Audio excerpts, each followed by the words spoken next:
In the midst of the Great Depression, railroads discovered that futuristic and comfortable streamliners could attract leisure travelers bored with traditional steam locomotive-hauled trains. Atlantic Coastline number 501 was built in 1939 for the new Champion Streamliner, which sped passengers from northern states to balmy Florida in about 24 hours. Atlantic Coastline number 501 is a General Motors E3 locomotive, a design which spelled the beginning of the end for steam locomotives and paved the way for later E-units like Southern Railway number 6900 to become the dominant face of passenger railroads in North America through the 1970s.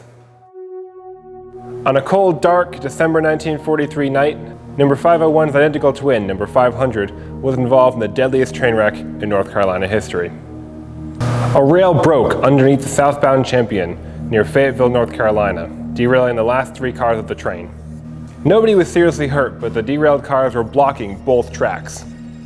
Per the rules, the fireman walked ahead to flag down any oncoming trains. Unfortunately, he forgot his torpedoes, warning devices which signaled danger to oncoming trains. Furthermore, he slipped on the icy ground and broke the single flare he brought.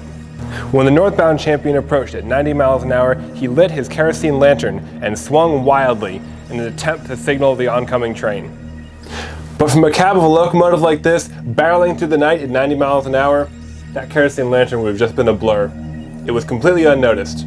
They passed the locomotives of the other train, not realizing anything was wrong. By the time they saw the derailed cars up ahead, it was too late to stop. The engineer threw the brakes in emergency and hit the wreckage going 85 miles an hour. The wooden cars behind collapsed like an accordion and killed 72 people. To prevent a repeat of this disaster, the railroad installed red oscillating lights on the front of its locomotives. These turn on automatically when the brake pipe hoses are separated, such as in a derailment, and are a signal to other trains not to pass.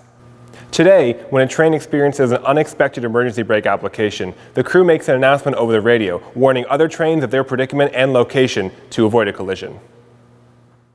Continue to learn at home with other great videos from the North Carolina Transportation Museum on Facebook, YouTube, and nctrans.org. The North Carolina Transportation Museum in Spencer is the museum that moves you.